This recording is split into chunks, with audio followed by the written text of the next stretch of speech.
Thank you, ladies and gentlemen, and I also would like to thank the organizers of this very important conference, and I'm just honored to be a member of this panel of people that I've worked with and people I've admired for most of my adult life. And I also very much appreciate the passion that's in this room. I could feel it just walking in. This is a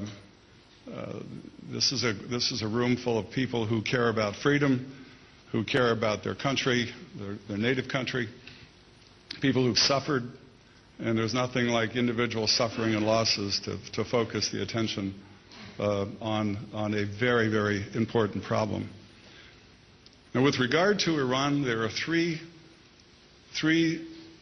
very dangerous consequences with regard to the path that it is on.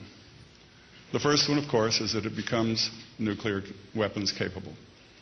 That has a geometry all unto its own. We tried for years to prevent North Korea from becoming nuclear weapons capable. We are, as a matter of policy, bent on making sure that Iran does not achieve the same thing. The second reason, and the second danger that eventuality would pose, if in fact it does happen, is the fact that it would trigger a nuclear arms race in the Persian Gulf. And that is also fairly certain, a fairly certain outcropping of that first eventuality. And the third one, and the one, frankly, that as National Security Advisor worries me even more than the first two, is that Iran, as a state sponsor of terrorism, could easily be seen to be the type of country that would export that kind of technology, weapons of mass destruction, to terrorist organizations. I would tell you that the rapprochement between Russia and the United States started very early on in 2009, and that Iran was one of the central reasons for that rapprochement.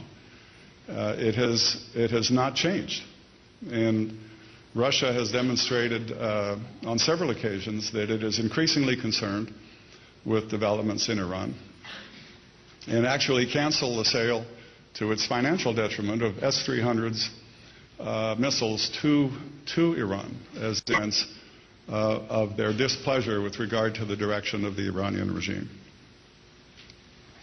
So too has China, although belatedly, but nonetheless persuasively joined the sanctions.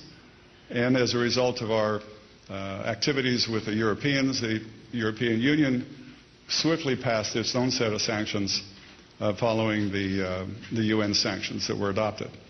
And thirdly, individual countries who may not have been signers to sanctions have put punishing sanctions on Iran as well. Now, the full weight of all of these sanctions probably won't be felt for another 6 months to a year, but this is a methodology that is unprecedented. It is by no means the only thing or the last thing that is going to happen if Iran does not change its way. I know of no time in the past 15 or 20 years when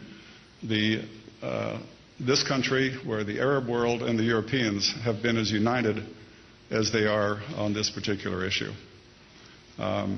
Everywhere that I've been, and in every conference that I've been to, the question about the Middle East and the overarching shadow of Iran on top of that process argues very persuasively that this is one of the defining issues of our time.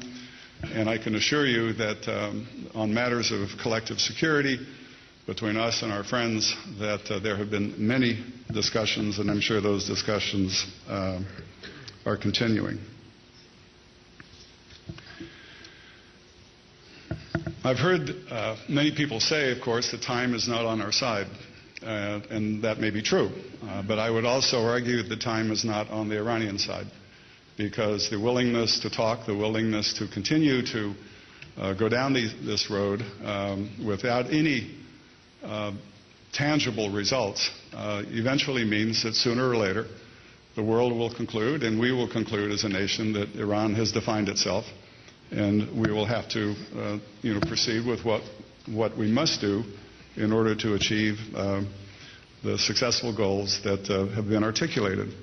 And I think that this conference serves to underscore not only just the emotion and the passion, but the logic that we have to take this on and we have to be successful. And I thank you very, very much for inviting me to be here. Thank you.